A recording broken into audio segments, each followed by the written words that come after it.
All right. Welcome back, everybody. We are here again. Today, oh boy, dear to my heart stuff, the accountability math, why more meetings aren't fixing performance. Um, we can hear the groans and the sighs already.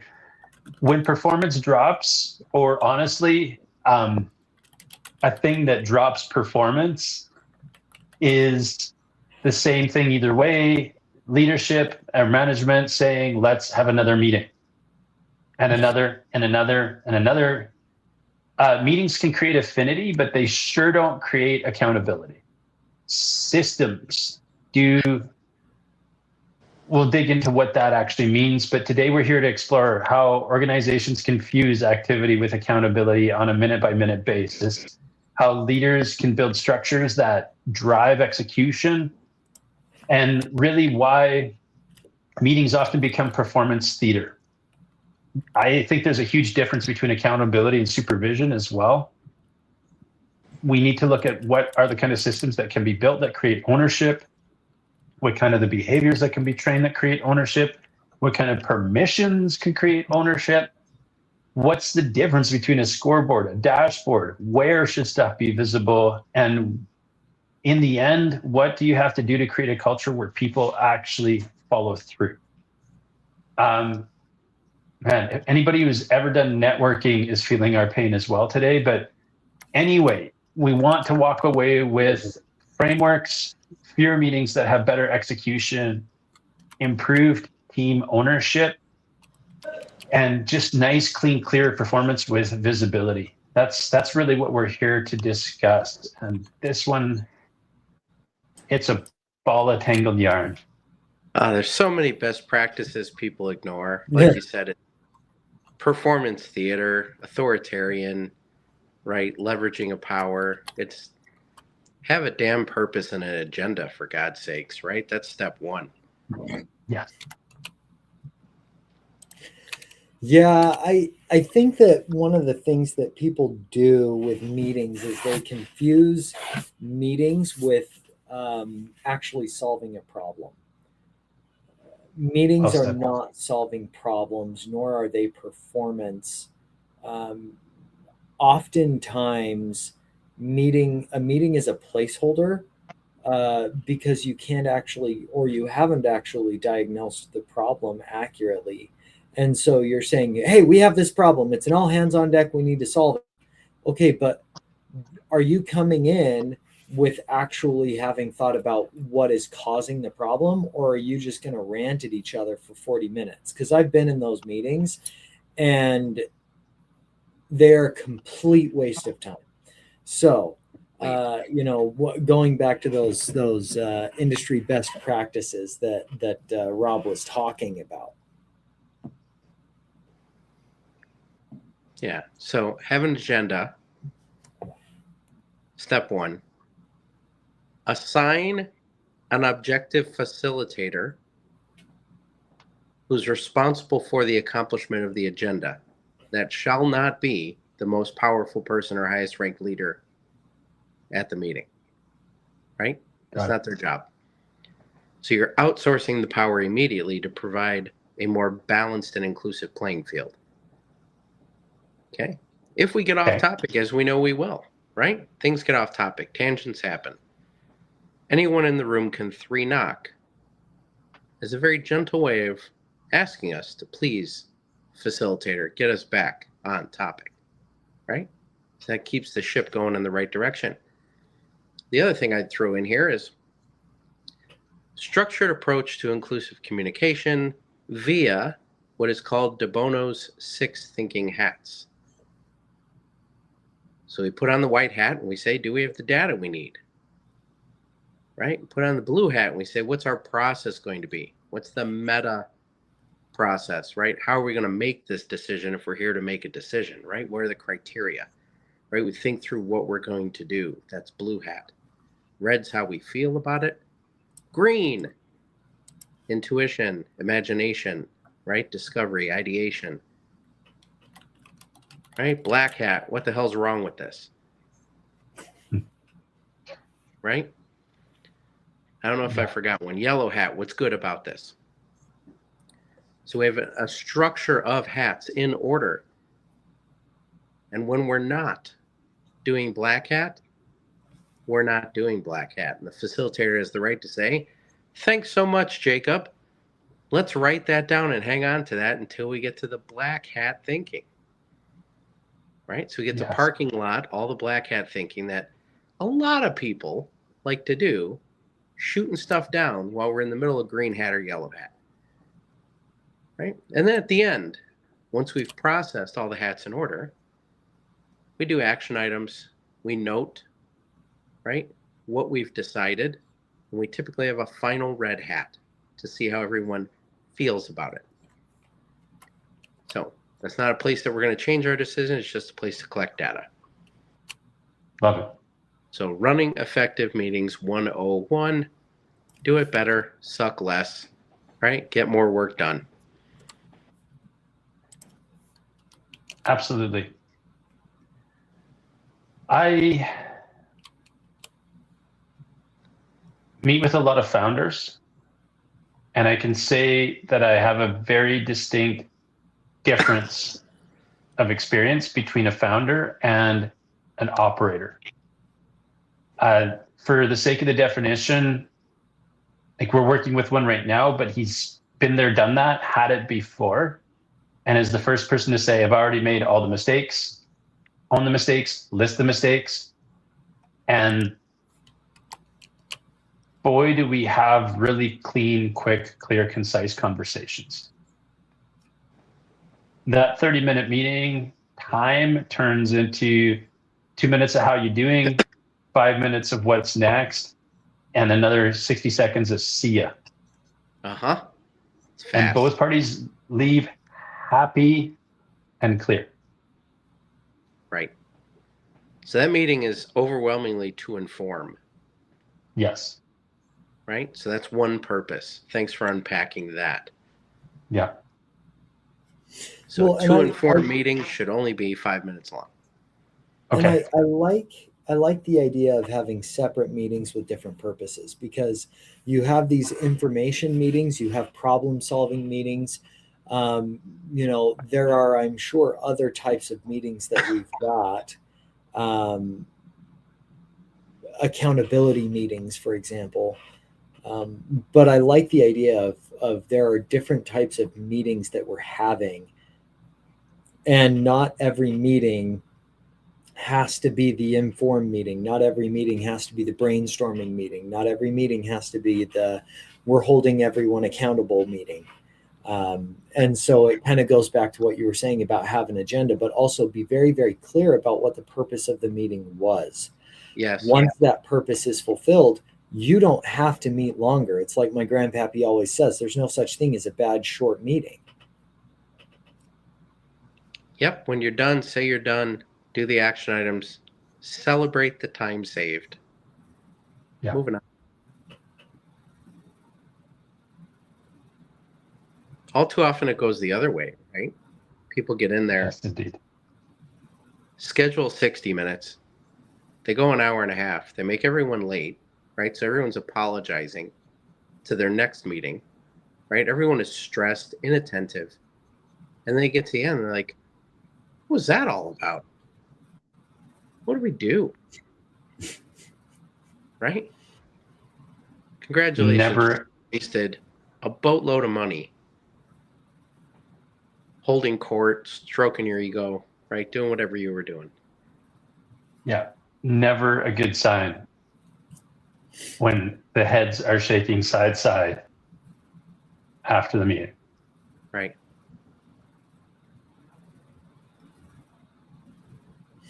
And I think that happens more than we'd care to admit. I know that it happens in my organization on occasion, and it's something that I need to sort of batten down the hatches on that. But I want to point this out. Sometimes that can be a camaraderie building experience, and it kind of depends on where you are in the 4 phases of team development. Like sometimes you need to have those sort of buddy meetings But one thing that I have noticed, and Rob and Jacob, I'd love your thoughts on this. One thing that I've noticed is that when companies try to actually create a space to build camaraderie, it rarely works. But when it's happening in between these meetings, is when that camaraderie actually really, I think, is built. Well said. And I think it's an opportune moment to state that there are better ways to build camaraderie and have team building than that commiserating around the corner after outside the meeting room of the what the heck was that? Yeah. I'd say a couple things on that. I think you're for the most part right, Zach, but then it begs the question of when it does work, when you do it with intent and it does work, why does it work? Right? Because you can structure camaraderie building meetings for that intent that are functional. Mm-hmm. So, for instance, we had a Friday camaraderie call for all the remote workers. Bring your coffee. Pets on camera are okay. Topic of discussion. What are you looking forward to in your weekend? Right? Standing agenda. Everyone got to be hope focused and forward focused 99% of the time. 1% of the time it was, I have a funeral to go to. Right? And someone was responsible for facilitating it, but we weren't super rigid about time.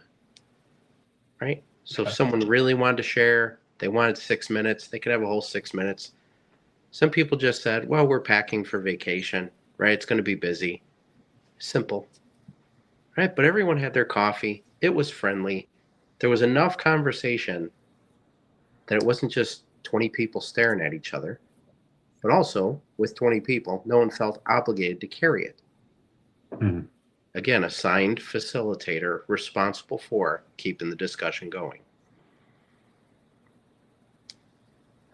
So let's touch on that for a minute. How does a meeting get run so that it's collaborative, but where there's still leadership? What's the way of saving it from being a dictatorship, but still producing results? Sure. So I like the facilitator to be aligned with the leader in the room. So that's part of the answer. And when we play black hat, we play black hat in a psychologically safe environment. So the leader should understand that they are to black hat their own ideas. Right? There is no idea that's not without a cost or a risk. That's what black hat's all about. So you have to role model the behavior to create the psychological safety. And just because there is something imperfect about what we're talking about doesn't mean that we didn't make the right decision. We as a group. Right? So it's those kinds of dynamics.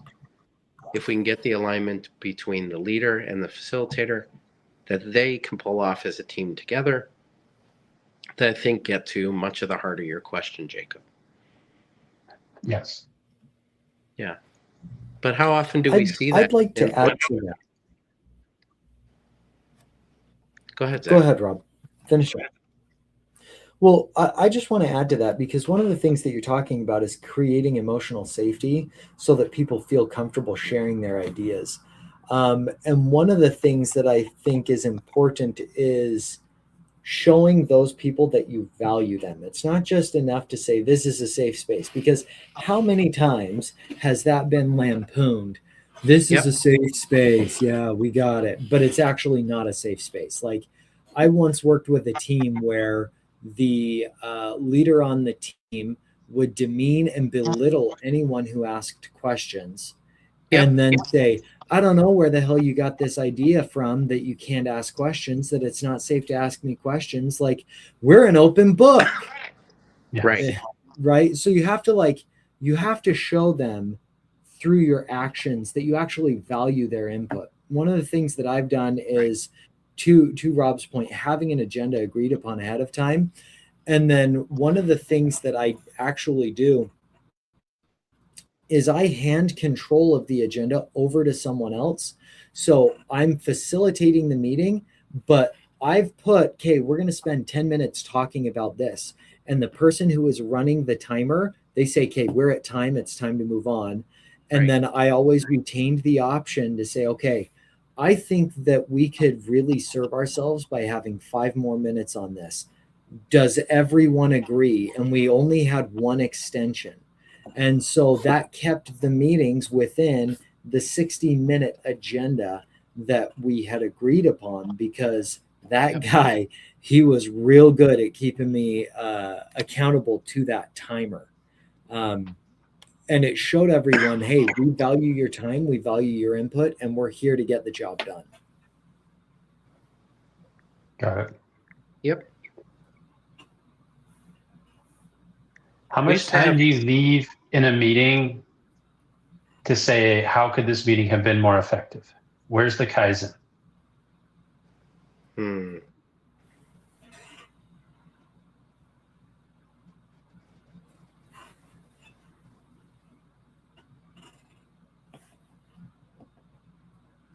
I don't know that I would do it in the meeting itself, because I think that opens up a whole bunch of doors for, I think we lost people to get critical. There we are. Okay. I don't know that anyone ever asked that. I've never heard that. I've asked my team post haste, but never, like, it's still almost too fresh at the end of the meeting to get that real about it. I agree with that. And I think that you haven't actually executed yet, because the true definition of the value of the meeting is whether or not people actually execute. That's what matters the most in a meeting. And I think that, it's almost like the first 5 minutes of the following meeting, you could say, okay, what do we need to do to make our last meeting more effective? And I think that maybe that's where the Kaizen comes in. But that's a really interesting and a really difficult question to answer, I think. Yes. It's funny, we used to have meeting rules hung up in every meeting room. There were like 10 rules. Some of it is what I was talking about at the beginning of the call. But it also included things like, don't dominate, right? And stuff like that. But the reality of it is, I've seen leaders, executives, literally sit in front of that poster and just dominate the shit out of the meeting, right? Like, no dissent, no creativity, no black hat thinking, right? Shut up, I don't care, just do what I said, right? Oh, okay, got it. Yeah, that's nice.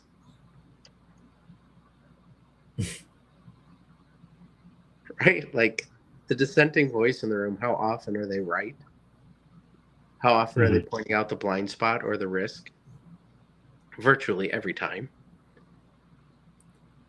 Yeah, I really agree with that. It's like, honestly, this is going to sound like it's out of left field, but it makes sense in my brain, so just bear with me. So in American history, Thomas Jefferson and Alexander Hamilton hated each other. It was like fire and water, cats and dogs. Like, they hated each other. And The reality is that people on the right think, oh, we don't need an Alexander Hamilton in our nation's history. And people on the left think, oh, we don't need a Thomas Jefferson. I mean, he's a horrible person. I can't believe. The fact of the matter is you needed both to build modern day America. And you need both the white hat and the black hat, or the yellow hat, I guess, is the one that's really optimistic. The yellow hat and the black hat to make things more effective. And anytime you withdraw that sort of opposition in these meetings is when things get bad. And maybe one thing that's going through my mind, and I hope I'm not dominating the meeting, one thing that's going through my mind is this idea of the 4 phases of team development as well, because those 4 phases of team development absolutely impact what your meeting is going to look like as you're having it. And what you need to do as a leader in order to make that meeting effective. Yeah. Boy, it's true. Boy, it's true. So let's tell a little bit of a fun story here. So they hired a new CHRO, and she said, why don't you guys all come over to my house for a little barbecue? She wants to do some team building. Right? So 11:30 a.m., we all head over there. We're going to have lunch. We're going to have burgers. We're going to have an offsite for the afternoon. No big deal. She cooks some burgers and pulls out a couple bottles of rosé, and we're sitting there at the table, and the discussion goes in the direction of tattoos. Now, everyone there is aware of each other, but not everyone knows each other, right? So immediately, the head of talent management kind of corners the head of security, who's sitting next to me, ex-police officer, ex-military, and starts asking him, what tattoos do you have? And he says, I'd rather not say. And she digs her heels in, playfully, but really invasively. Oh, come on, what are they and where are they? I said, now, wait a minute. You're asking a really invasive private question. You don't know the answer to the question you're asking, and you might get an answer you don't want and can't unhear. So why don't we give him a little bit of right to his privacy? He said, no, thank you. Right? So then I become the bad guy at the table. Right? Yeah. And things get awkward and quiet. Right. Right. Like it's not sticking up for somebody's privacy does not make you the bad guy. It's just, I'm not going to accept that power dynamic. Just because right? Like, what are you doing? You would think that the CHRO would know, hey, maybe this is an inappropriate question to ask. Well, no, Rob, you shouldn't have done that. That's what I got from her. For real? I got scolded. Right. Okay. All right, guys, you got me on my soapbox here. I have got to rail against HR. Right. I think that HR is actually doing more damage to our ability to work in harmony than it is helping it, because I have known way too many people in HR who get this almost messiah complex or God complex about, we're coming here to save the people from themselves and build harmony. And if they would just listen to what I have to say, then no problems would ever happen ever in this company. And it's like, that's not realistic. And so, the thing that I have found is that the companies that often work the best are the companies that don't have HR or don't have a robust HR, right? HR realistically does have a role in any organization, but largely it's just to make sure you don't get sued. That's what HR is for. It's not here to tell me who I shouldn't hire. It's not here to screen candidates. It's not here to do anything other than to keep my ass protected from a lawsuit. And when we do more than that, when we give more power over to that, then we have crappy, pointless meetings. We have stupid compliance training that does nothing but waste people's time to give meetings a bad name. All right, I'm off, but you got me there. You got it. There you go, guys. There you go. Yeah. Yeah. So let's have good meetings. Let's have ethical leadership. Let's have humility, psychological safety. Let's value the black hat when it shows up. Ooh, interesting. How did you come to that perspective? Right? Lean in with curiosity. If we're really out of time, I'm sorry we're out of time, but it feels like we have some more to talk about. What do you say we set up another 30 minutes tomorrow, right? Like, don't prematurely end if the discussion isn't done, right? Well, and I would say on top of that, don't cut people off if they feel like the discussion isn't closed, right? Like, make sure that everybody feels like their input matters. That's another reason that a clear line of hats to be processed is valuable. It gives you a natural progression. And when we're done talking green hat, we're done talking green hat, right? We get everyone's agreement at every transition. And we do a final red hat for reaction. Yeah. So it solves a lot of what we're talking about. Mm-hmm. So few do it, though. So few. Yeah, that's what I was just thinking about, is the it seems almost unnatural to stay in the bucket, and that's where gentle professional coaxing probably comes in, of whoever that person is, right? Like you said, not the dictator level, but somewhere in the middle level, to track and maintain agenda. Right. I know my internal meetings were always reverse engineering from an outcome, so we know why we're there, what we're there to do, and how long it takes to do it. Figuring out how to achieve that in the client-facing meetings is still a bit of a commitment. Even just case in point, something we came across today was like, no, the emails to let you know that we updated the project doc, the updates in the project doc. You cannot find it in the email on purpose. Right. Right? Because only a crazy person's trying to track updates 1 through 11 in an email thread. Right. And yeah, that stuff still doesn't seem to land. And that's, that's just a project. Projects, by definition, have a beginning and an end.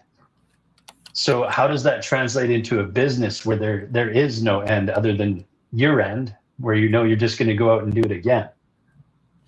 So this is where I think that people over-index on tools like Traction. And don't get me wrong, I'm sure Traction is great when it's implemented. The problem is that oftentimes it isn't adaptable to your situation. I have people who swear by good to great, which I personally think is terrible. I have people who will swear by Traction, by Gino Wickman. I have people who will swear by jobs to be done theory and all of these different sort of mechanics. But at the end of the day, they're all just tools in a toolbox. And if I went to a car mechanic and he said, yeah, you need new tires, so I'm gonna go get that wrench over there. I'm gonna take the tires off of your car. Then I'm gonna use this wrench and I'm gonna peel the tires off of your car manually. I'm not gonna use the press that I've got over here. I'm gonna make this wrench work. We're gonna pry the tires off, and then I'm gonna find a way to inflate using this wrench your inner tube. It doesn't work. It doesn't work. Right? You have to be sure that you have the right job or the right tool for the right job.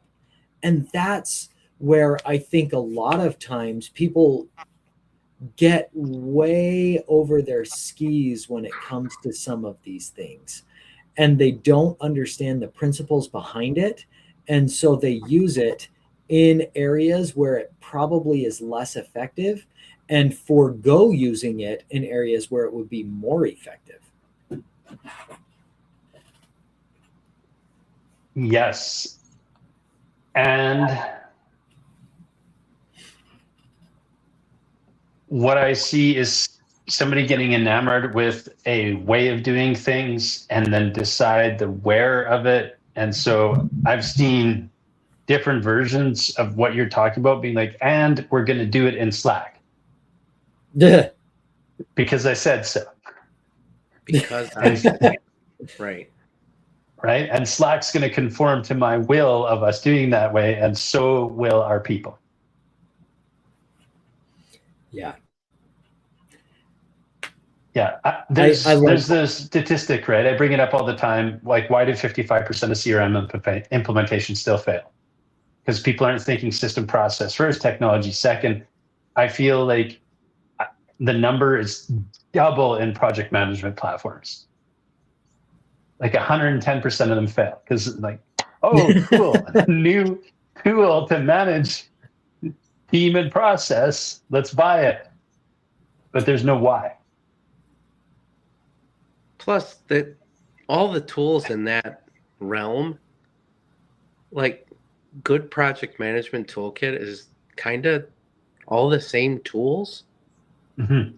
The question is, how do you connect them and do the system design above them? But fundamentally, Asana, Trello, Microsoft, who cares? Who cares? Yeah. Yes. Right? Kanban, right? Like tickets on a board. Let's go. Right? Like they all fail the exact same way. Right. Gantt chart's a Gantt chart, right? Resource loading. Got it. Like yes. Yes. Who cares? Technology, it's what flavor of the drink you want. It's all the same drink. Yeah. Do you want cola flavored glucola or do you want cherry flavored glucola? It's all glucola, right? And like, I think that you're right with regards to this project management software implementation. And I think that this is where good project managers really come into play, because good project managers know how to use those tools, and they'll prevent you from overspending on a tool that you don't need. But they'll also use those meeting times to their benefit to get crap done. To hold people accountable, to make sure that things are actually happening. And I don't know that other places do that well enough, to their detriment. Absolutely.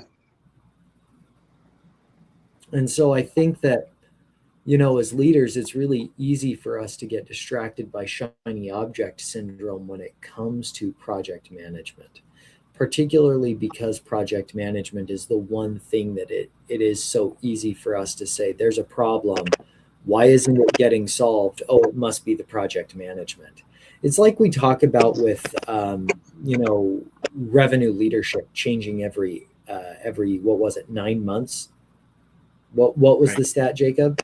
It was like every 9 months, companies get a new CRO. That's the average shelf life. They were rolling over in these 15-month windows with the clear knowledge that a phase shift takes 18 months minimum. Right. That's it. Yes, that's Yeah. it. And it's like they were doing that because it was something that they felt they could control. But unless you actually identify the problem and correctly identify that, then there's nothing you can do about it. And all you're doing is kicking the can down the road and growing the size of the snowball. Yeah. Yeah, making it worse. Yes.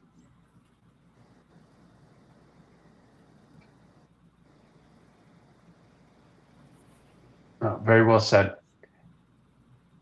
When it's So the about tool is not anything the other answer. than, go ahead. I was just kind of closing that. The tool is not the answer. The agenda is not the answer. I think for us, what it's come down to is being willing to put in the time to train team into the behavior. Like, what's it look like on the court day to day to, know what the result is.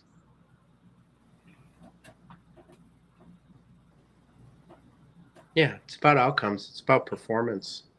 Mhm. Whenever it becomes about something other than exclusively so, performance, outcome, decisions, transfer of knowledge, right? When it becomes ego, holding court, politics, that's where the fail is, right? That's where the waste of time is.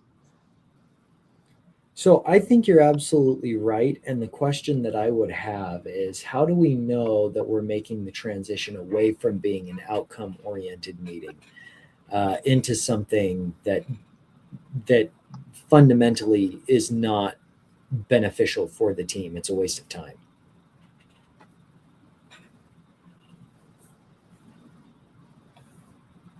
Absolutely.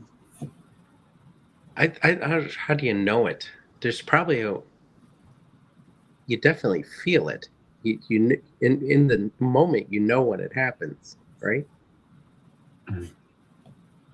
So I would challenge back: is it a problem if we're done? If we did the purpose and there's 20 minutes left, and the team organically chooses to spend the next 20 minutes on, call it team building, whatever, holding court, Mhm. whatever, like that's not at the expense of purpose or mission. We're just wasting time or spending time for a different purpose. So I don't know that it's really that different, Zach. I think you're right that you can feel it. And I think that it's when the stated objective of the meeting takes a back seat. Yeah. Or if you're coming into a meeting without an agenda. Those are two they're kind of kissing cousins in my mind. Because if I'm just holding a meeting to hold a meeting, then I'm not going to have an agenda. That's going to be about my ego. Or it's going to be about calming my fears, talking me off the ledge, right? But if I'm saying, okay, we've got this very specific problem, we're not closing enough deals in this particular region, I want to have the regional sales managers, we're going to sit together, we're going to talk about what do we need to do to boost sales in this area, and why is this area doing so well when this area is doing so poorly. We're going to spend 30 minutes talking about what you're doing that's working. We're going to spend another 30 minutes talking about what's not working. And we're going to spend a third 30 minutes getting into the numbers about what's going on. Like, that's a very different sort of conversation and a very different sort of meeting where we're saying, okay, we're diagnosing problems right now. And then we're going through the 7 hats or 6 hats that you were talking about earlier, Rob. And then we're not, there's no room for wasting time in that agenda. Absolutely.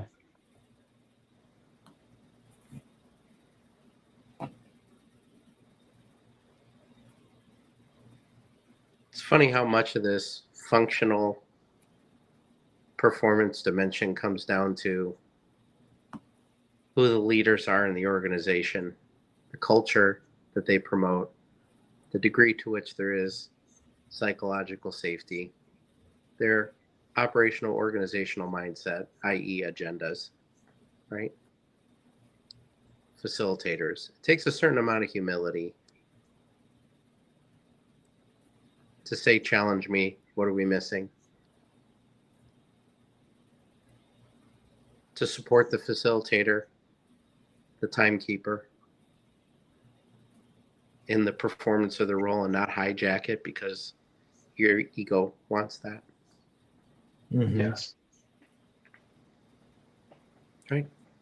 So much of this hinges on that, and organizations look to the engagement of their people and they wonder why they have so much turnover and people leave people.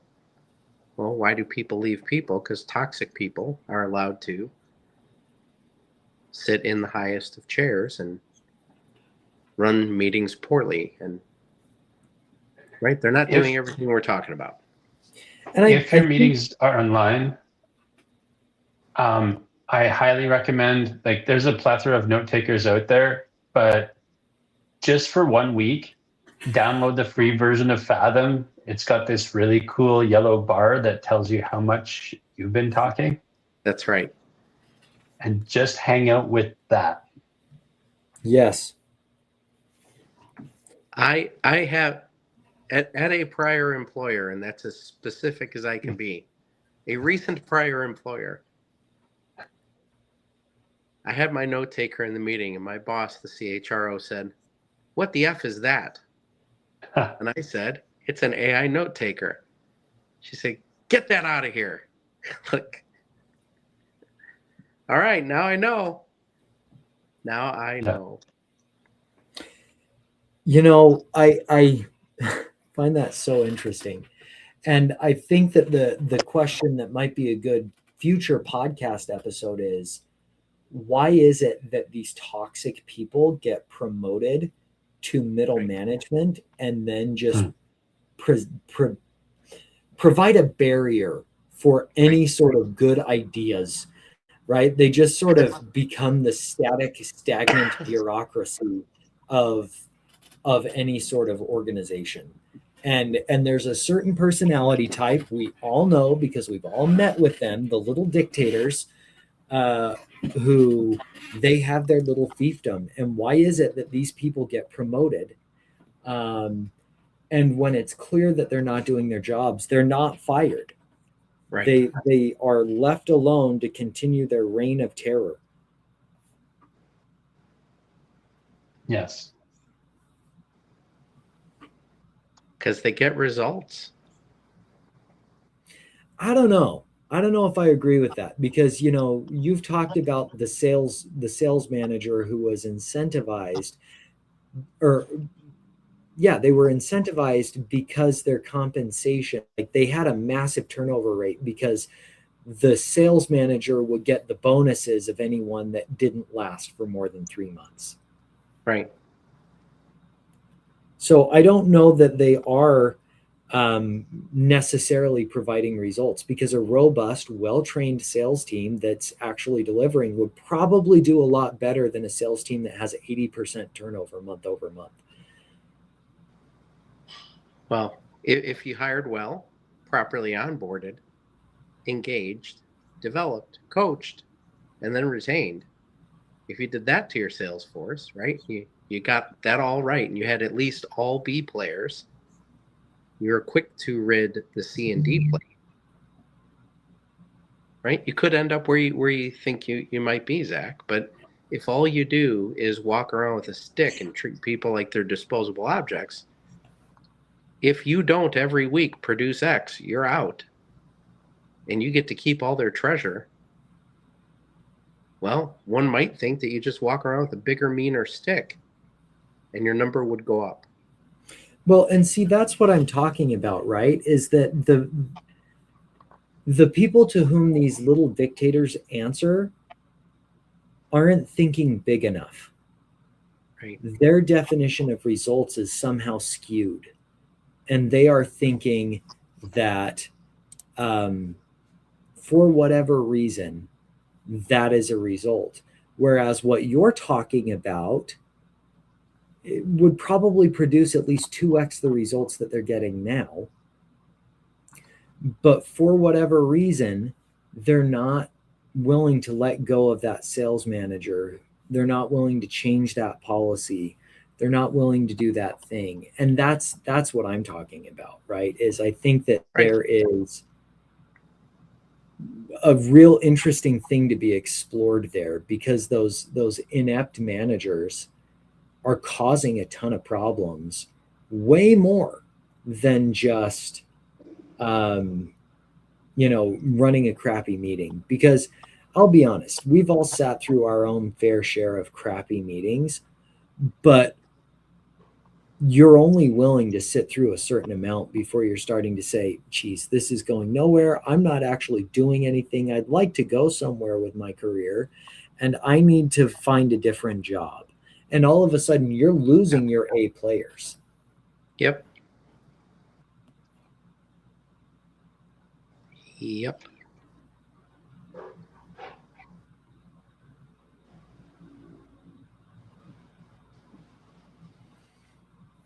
Well, it's a terrible place to end this call. Yes. So if you got to this point, maybe go back to the beginning for a little bit of hope and some ideas for what to do. Well, okay. I can bring some hope. I can bring some hope here. Here is the hope. This is not a place where you have to settle. You can build an effective meeting system in any organization. Yes. It just takes an unwillingness to settle for the lowest common denominator. Yep. I talk about how people are like water. They follow the path of least resistance to the lowest point where they stop. However, water, channeled and directed, cuts structural steel. Mm-hmm. So if you want to have a highly performing team, you have to channel and direct it and not do this sort of wishy-washy commitment to having excellent meetings. You've got to train your team, give them the resources that they need to make sure that their meetings are exceptional, and then they will rise to the occasion. I truly believe that. And those who don't, you fire. Agreed.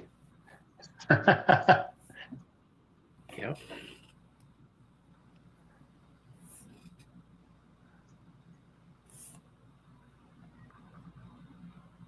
All right. Hashtag accountability. Absolutely. Yeah. Thank you for your time today, gentlemen, and your insights. And as usual, we'll be back here next week with different topics, different solutions, same focus, how to grow something that works. Absolutely.